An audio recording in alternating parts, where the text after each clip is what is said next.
As a small business owner, have you ever felt overwhelmed by the pressure of choosing the right hire or leading a team? Or have you ever found yourself tolerating a bad hire because you fear trying and failing again as you repeat the hiring process? If so, you're not alone, and you are in the right place. Welcome to the Growing Your Team podcast.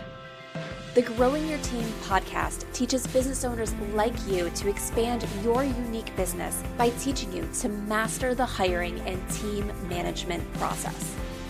Hiring and managing a team does not have to be a challenge. You just have to learn to do it right.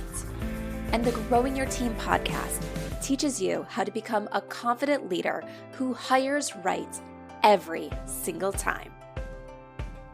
Now, let's jump into the show where each episode you will learn tips on how to identify what type of help you need on your team, how to source amazing candidates, how to conduct interviews that lead you to your ideal team member, how to onboard successfully, and how to lead every person in your business so you have a team of rock stars who you are happy to pay every single paycheck. So let's jump in and teach you how to hire like a pro. Hello, Jamie Van Kuyk here, and welcome back to the Growing Your Team podcast. So there's a few things I want to talk about today. So first, if you are a big follower of the podcast, if you follow Growing Your Team on social media, you'll probably have noticed that for the last month, things have been quiet. On the podcast, we've had 2 guest episodes that have gone out this month, no solo episodes, and even the one guest episode, I think in the episode itself, I referred to it as an episode number that it ended up not being because of the fact that we skipped solo episodes in the middle. So I want to kind of talk a little bit about what's going on, what happened there, and also some things that are coming up next, with also throwing in some information about biases in interviews and talk about a situation that happened to me this week. So, first off, if you don't know, I live in St. Petersburg, Florida, where between the end of September and the beginning of October, so in a span of 3 weeks, we were hit pretty hard by 2 hurricanes. Or I would say impacted by 2 hurricanes. Because the one hurricane that really significantly impacted our area was over 100 miles out to sea, but caused massive, massive flooding. And then the next hurricane came through, Hurricane Milton, that was supposed to hit us directly.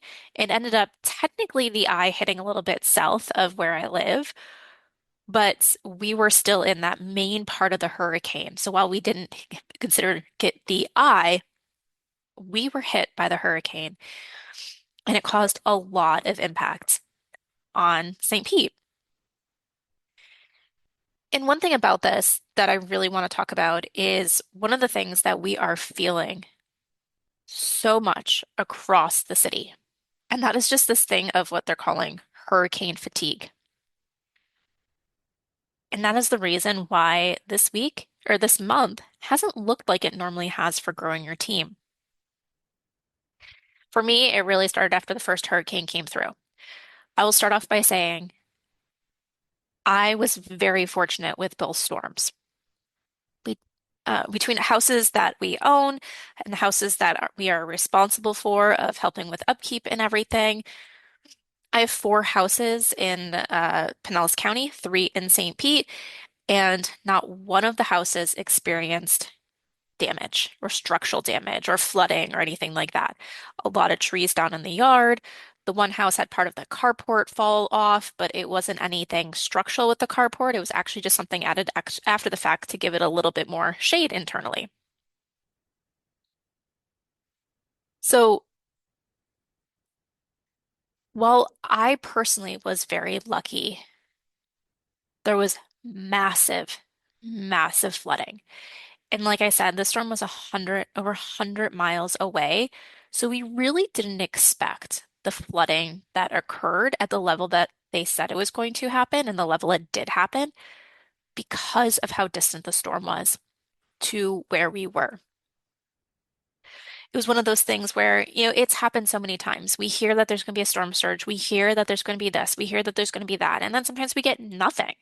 So I don't think our city was really fully prepared for it. But I have family that had multiple feet of water in their house. I had friends that had 4 to 6 feet of standing water in their house as the storm came through. I had people that weren't in flood zones that their house flooded because of the water overtaking the sewers and the sewers backing up. And after that storm, even though myself and my houses were good, I just felt this feeling of feeling lost, of not being able to really do everything that was needed to get done to help people. I'm very much a helper. If you tell me that you need something, I'm going to be there for you. I am going to make donations or donate my time or whatever it is to my friends and family when they say, "Hey, I could use you." And at that point in my life, because that week in particular, I had something very personal going on that I really didn't have the time to give, plus adding on all this emotional weight of seeing so many places that I know and love destroyed. I went into like this kind of like paralysis mode where I felt like I couldn't do anything. And then I was beating myself up for not being able to do anything. And then the second storm came through. So I guess before the second storm came through, kind of the whole thing with dropping some of the marketing and everything, it was just like, okay, I need to focus on what needs to get done, not anything additional. So some stuff started falling off the to-do list. So we released the one episode, guest episode, early on in October. The next episode is supposed to be coming out, a solo episode. And the night my editor was supposed to be editing it, she sends me a text message being like, "Hey, where is everything?" And asked it. I was just like, "I'm assuming we're not doing one because of the hurricane." And I was literally in the middle of evacuating and being like, "Oh my gosh, yep." When I kept putting things off the to-do list that this can be done tomorrow, this can be done tomorrow, it doesn't need to be done today. All of a sudden, one of those tomorrows was full of preparing 4 houses for a hurricane that was supposed to be a direct hit. So that episode didn't go out. I was just like, okay, we're going to skip it. Then we came back home after evacuating to no power for a few days at our house, really dealing with everything, having to clean up the yard. Like I said, while our houses were good, we had significant trees down in our yard. The house next door, it's actually my parents' house, has huge oak trees that luckily the trees themselves didn't come down, but huge branches. When you drove around the city, these oak trees that would have these bases that would be like 4 feet wide would be uprooted. Luckily, majority of the trees fell towards the roads and not towards houses. So for the amount of trees that came down, the impact from that storm on houses was a lot more minimal. But I still had some family, or actually some friends, that experienced damage, roof damage because of the winds, and some flooding damage in areas where they weren't expecting it to flood. Because once again, with all the rain, some of the retention ponds and everything started to overflow. Since that second storm went through, our city has just been exhausted trying to figure out what can I do for others? What do I need myself? I'm feeling guilty because I'm feeling drained and other people have it so much worse. And there's just been these horrible feelings. As one of my friends recently shared, actually today on Facebook, she said, "My head is all over the place. Some days I'm spinning between survivor guilt, bouncing back into normal post-storm oblivion, back into the storm talks, and so on. It's enough to make one do circles. Is anyone else interested in meeting up because they're going through this as well?" But when I read this, I was like, that's exactly how I feel. Spinning in circles at times because you're just in this bouncing back and forth of, I'm okay, but other people are not. I'm okay. You're alive. I'm alive.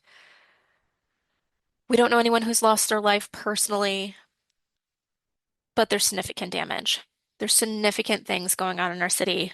There's beloved businesses that still aren't open because their business was destroyed.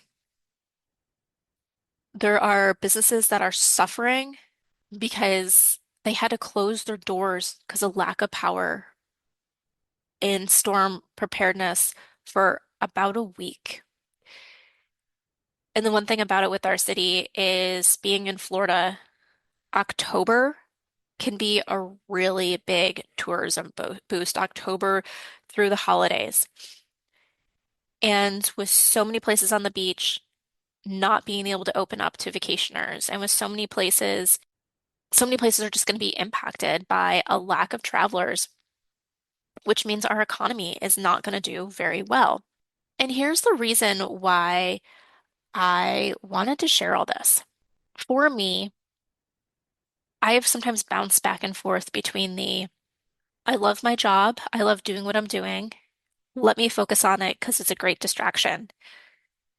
And for my client work, I've been able to be there. I've been able to get my client work done at a level where if they didn't know, if I wasn't keeping them updated, they might not know that I'm going through all this. But when it comes to some of that other business work where someone is not depending on me other than me, it's been a struggle. It's been, I don't have the energy to do that. I cannot focus. And I know it's not just the business owners that are feeling that way, but it's the employees too.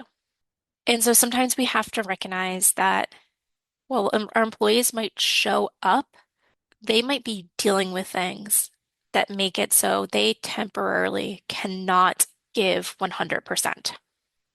And so, what should you do when this happens? The most important thing is to have conversations, find out what is going on, and make a plan. If someone needs temporary support, give them temporary support. There's a difference between someone momentarily not being able to keep up and someone never being able to keep up.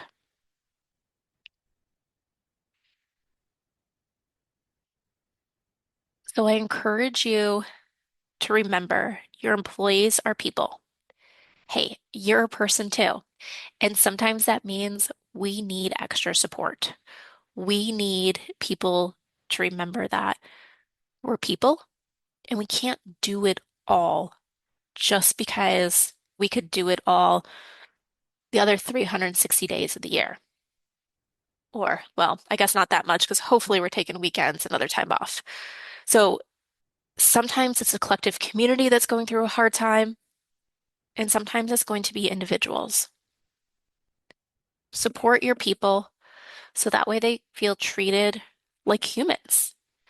And they want to, once again, give you their all at work once they're in that spot where they can be better.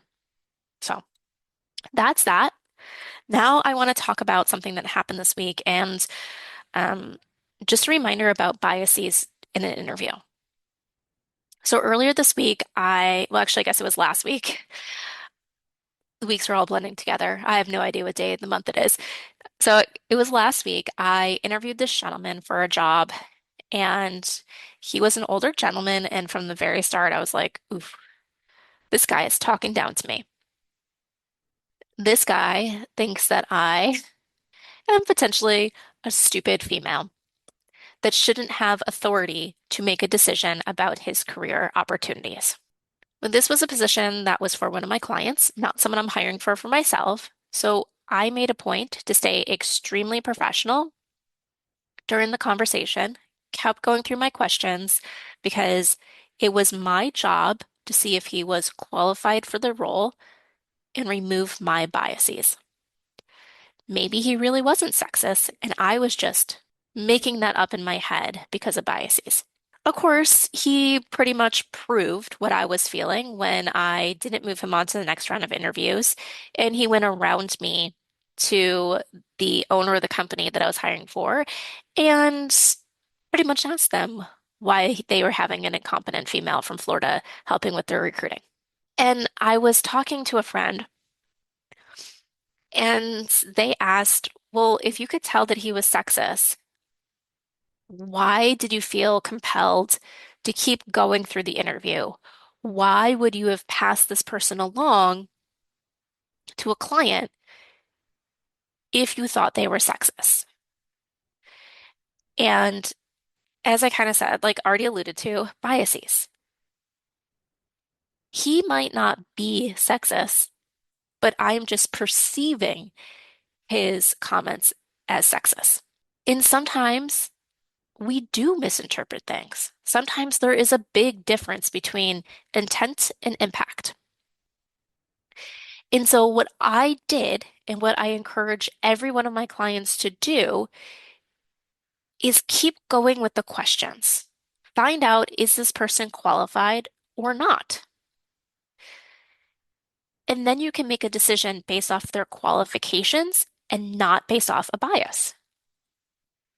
So, what would have happened if I felt that this guy was right for the next round of interviews? Because that has happened before, where there's someone, not necessarily sexism, but some things where I'm just like, ugh, this candidate is just rubbing me the wrong way for some reason. This candidate, and there's things, but they pass all the things my client wants. I'll still pass them on to my client. I most of the time will not call them out before my client, like these things before my client interviews a candidate because I don't want my biases to sway their thoughts before they even start that meeting.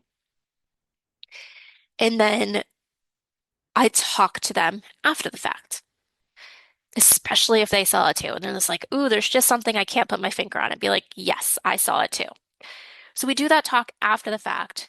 And if there's one of those things where like, well, okay, maybe they said this or they said that, and now I'm a little concerned, we just schedule another conversation now where we can dive into those specific things to see, is this someone we really want on our team? Whether they, once we realize they could potentially do the job. So just remember, don't let biases sway you. Really find out, can this person do the job? And will they fit well into my organization? So do your best, ask good questions, and don't let biases sway you. And sometimes you're going to be very clear, I cannot have this person work for me. But sometimes our biases are also rooted in things that are protected classes, protected categories. So that's why it's super important to make sure we're doing our due diligence with the interview questions to make sure that we're really finding good, legitimate reasons why we shouldn't hire someone instead of letting our biases sway us. Because, for example, if I didn't hire or I didn't pass this guy along because he was sexist, he could always say, well, it was because he was a male and I'm an angry female and I don't like men. If I don't have the legitimate reasons of why he didn't move along, why he was unqualified for the role, he could stand up more on in a court of law with his reasoning. But when I have my notes and my facts and everything to say, this is why he didn't get the job, I am protecting myself. So protect yourself, ask good questions, and you'll get through interviews a lot easier. So, all right. I feel like I'm a little rambling today. I feel like it's time to wrap things up because, like I said, I'm still going through hurricane fatigue, still getting there one day at a time. And if you're in St. Pete, thanks for listening. I'm here with you. I feel you. Actually, if you're anywhere in Florida, I hear you. I feel you. But one more thing before we wrap up, and I forgot that I was going to talk about this. I think I mentioned at the beginning, though. You are going to notice that this is the last episode of the Growing Your Team podcast for a while. It was the plan before the hurricane came through to do episodes through the end of October and then take a little break. The hurricanes coming through made me realize how much more of this break that I really need. That I need the ability to kind of take something off my plate for the next few months. The Growing Your Team podcast hits 5 years in January, so I plan on coming back in January for a kind of 5 year anniversary relaunch of the podcast. But I will say with the podcast, I love it. I absolutely love it. I love all the guests that I've been speaking with, but sometimes it just felt like it was getting routine and out of that excitement. So I decided I need to take a little break, get out of that, do it just because you need to do it, and come back refreshed, come back revived and everything and ready to go. So this will be the last episode for a while. Follow us over at Growing Your Team on Instagram. You can follow me over on LinkedIn. And hopefully, I'll be back soon, marketing and posting content and everything there, videos and short form content and everything soon. But follow us over there, and then we'll be back in January.